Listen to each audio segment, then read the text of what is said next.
Hello, everybody. Anish Majumdar here, career coach to the fiercely ambitious. Wherever you are, where you're watching this right now, no matter what state of calamity you're addressing or dealing with or trying to see you and your family through, I very much appreciate you being here. And I want to talk to you about one of the most important things to get right when it comes to advancing your career. Okay, if you've watched any of my videos, you know real talk is what I deal in. I think that there is far too much corporate BS and crap floating out there parading as good advice. You absorb that junk. It's just like eating junk food. You eat it, it sort of tastes like food. Nothing happens. You get no vitality, you get no energy, and most importantly, no progress has been made. I do not want you to do another day like that. And so I want to talk to you about one of the clearest areas of misinformation there are, and one of the biggest reasons why otherwise successful people do not attain a level of success, both in terms of compensation, title, impact, anything that you're looking for. What keeps them artificially at a lower level? What keeps them artificially feeling like they have to lowball themselves, or accept something less than they deserve, or put up with a situation that is less than what they're looking for? And it often starts right at the moment where you ask yourself, what's next, okay? So let's talk about this idea of chasing the right opportunity, of finding the right opportunity for you. Now, this is very common, right? I mean, you tell anyone, hey, I'm looking for something better. I'm looking to make a move up, make a shift. What will they tell you? Hey, what kind of jobs are you looking at? Right? And it makes sense. I mean, it makes total sense, right? Like, look at the market, look at the roles that are out there based on these job postings, and then make a decision, right? About which of those is the right fit for me, right? Makes sense. But here's the question. Does that actually work? Does that actually work? Now, 75 to 80% of the time, when you apply to a job posting, regardless of what job posting it is, and regardless of how qualified you are for it, what you're going to receive for your effort, whether it's 30, 45 minutes, an hour plus, is a form rejection. That's what you're going to get. There's no way around that. That's what the stats are. So maybe you get lucky once. Will you get lucky 2 times, 3 times, 5 times, 10 times? Will you get lucky within the average 5+ months that someone spends hunting for a job or hunting for that right opportunity? So you know the odds are stacked against you there. Fine. But maybe you're saying, okay, Anish, I still need to know what the market is like, right? What it's going to reward. To which I would say, fair enough, right? But here's the thing. If you're an IT leader, or you're a marketing expert, or you're a sales expert, or you're fantastic at human resources and reinvigorating that, or you're fantastic at building leaner operations on a global scale and doing that your way.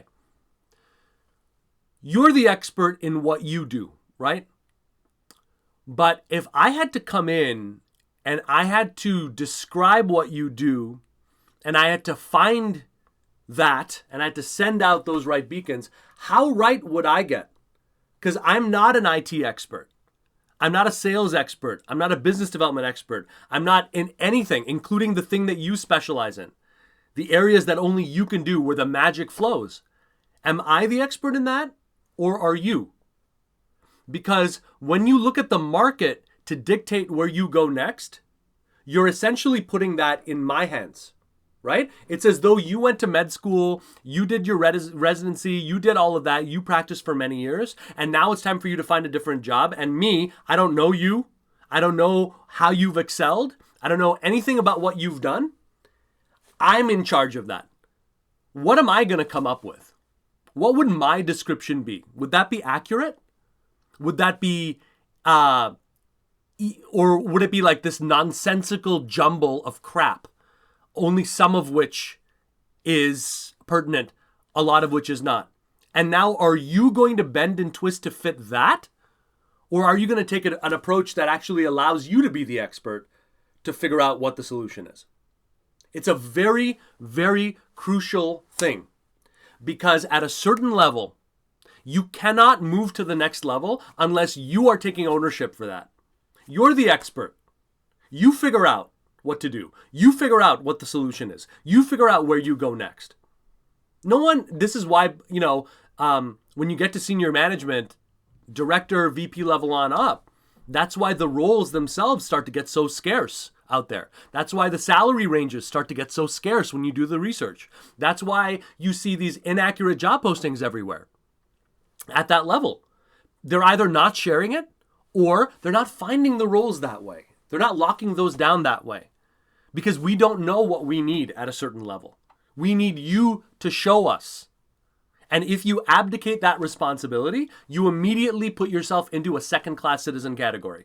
You put yourself into job seeker, candidate, give me whatever you have, lowball me at your will and your pleasure. The minute you refuse to accept responsibility for that. Look, as we rise up in our lives, there's all sorts of people who have a vested interest in not looking at us the right way, in not giving us the credit that we deserve, in not doing that. Now it's up to you whether you want to keep kowtowing to them or whether you really embrace the level that you're at today. Today. Not tomorrow, not when you get that MBA, not when you get that promotion, today. This is a decision that has to be made personally. Okay? So let me ask you this, okay?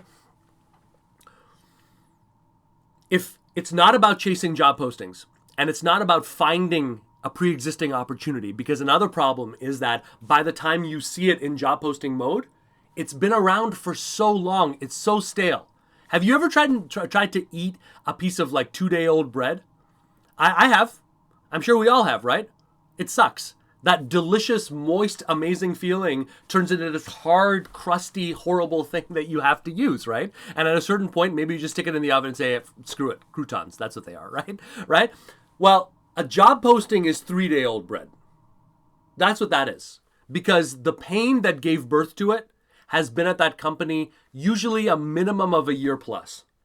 That's when it first emerged. And every leader at that company went through the song and dance of saying, hey, who do you know? Bring someone on board here. Tap your network. Flex your power to bring the right person on board. All these people had a fast track, and for whatever reason, it didn't work, or they hired someone, it didn't work. Now we're looking at a jilted bride now, right? Because they tried to solve it, it didn't work. Now they're back into it. Fine. The rest of our company, if we have a large company, incentivize the hell out of them, right? Give them money, give them perks, give them status. Just bring us qualified people who can solve this problem, i.e. your problem that you solve. They tried. It didn't work. Now it's a twice jilted bride. Now there's bitterness going on there. And guess what? At that point, the geniuses come in, the recruiters, the hiring experts come in. Ooh, you haven't been able to solve it. So, okay, I'll solve it for you. Okay? So I'm going to add in a bunch of junk to that job posting. I'm going to add in a bunch of steps to let you know that don't worry, we're filtering for the hoi polloi, Now we got to make the desperate move. We got to put it out to you. The guy with the woman with no leverage. Nothing. So there's going to be tons of applications. So we got to filter it somehow. And so these job postings, which sometimes started out as simply as this. Guys, we don't know how to market this business. We are now funded. We have a product in the pipeline. And I am terrified because we don't have a true end-to-end way to connect with the right people, get them super excited about what we do, and get them thirsting about our product and spreading that vibe. We don't know how to do it. All we're doing is chasing our tail and spending money and not getting a result. It started that simply, and then over time, it expanded to become the whole laundry list of crap we call a job posting. That's what happened. That's how simply it could have been solved if the right person came in at the right way and handled that situation in a way that gave me confidence and certainty that he or she would solve it, right? So it's late stage with these job postings. That's another problem, right? So what if you didn't become or stopped being the chaser of opportunities and you started becoming the uncoverer of pain and the positioner of you as the ultimate and only solution to that pain? What would you do if that was the way that you were going to do it? Well, number one, you would probably be thinking about who would I speak to, right? And I wouldn't be thinking in terms of networking. I wouldn't be thinking in terms of a coffee. if you're not having conversations, as an old coach of mine once said, if you're not having conversations that routinely end in either a yes or a no, then what you are is unemployed. That's all. That's what I look at when people tell me I'm generally networking and you don't have a job. You're unemployed. That's all. Nothing's happening. So who would I be targeting? Well, here's a way to think about it. I want you to think about and write it down. Write down every possible benefit of what you do. Every way what you do leaves a company, an organization, a client, whatever your target is, better on the other side. All of it. Not just in terms of the metrics and the things that you would put on a resume, softer as well. How does that impact the people? How does that impact the decision making? How does that impact where we go from here? And I want you to write all of that down. And then I want you to think about the people who are suffering from the exact opposite. In other words, if you're a technology leader who works with business leaders to harness technology on their terms so they can grow faster and have more of an impact, what is all of the ways a company, a group of people would suffer without that? So they don't have any idea what's going on there. What do their operations look like? How much spend are they going through? How worried are they about the road forward? How trapped and siloed is the existing IT department? Are they looked at as critical partners of the business? Or are they looked at as the losers who are holding us back? What is every possible negative ramification of not having you there? Write that down and then start brainstorming who the people would be at these companies that are most feeling that, right? If I make operations better and I leave them stronger, more able to compete on a global market, I don't necessarily need to speak to the head of operations at that company, but I do need to speak to people who have direct line responsibility, the CEO, the people who they're out on their butt if this doesn't work, if our operations go off the cliff. That's who you want to speak with. Okay? And once you're there, I want you to focus on predominantly asking questions. Come up with the right questions. Figure out a way that says, okay, what would my process look like? Is there a repeatable process that I can work people through? Yes, situations will change. Companies will change. What is the connective tissue underneath that? Right? How can I get them from here to that end state, which is better, significantly better, no matter what? What would be some gates that you would have to follow? Now come up with questions that relate to those gates. And now when you go into a call, when you go into a meeting with the right people, I want you to ask questions that relate to that. Build that rapport. Figure out what's going on. So that when the time comes to figure out what the next step is, it's not about, oh, yeah, please me, yeah. No, I want to be there. I want to do it. I want to do it. Because that's not what we want.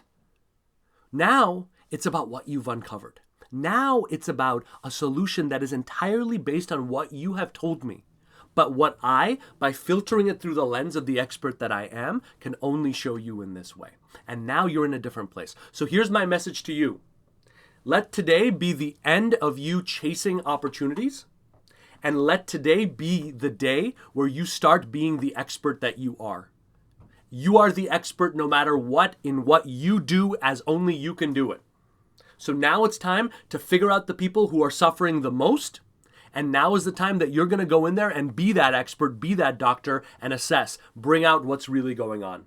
You're not going to absorb false information. You're not going to get trapped into a job seeker conversation. If they ask you that, you're going to bring it back to what's important. What are you trying to achieve? What is the goals here? What worries you about the road forward? Okay? And that's how you can move away from that. But most importantly, let today be the end of you chasing these opportunities and the beginning of you being the expert who can uncover that pain. And you're going to be in a very, very, very different situation. All right? I really appreciate all of you. Keep the questions and comments coming. Do continue engaging with me, letting me know good, bad, and ugly of what you're experiencing right now. I love hearing that and wishing you much love, sending out much positivity your way on this day. All right? I'll talk to you guys very soon.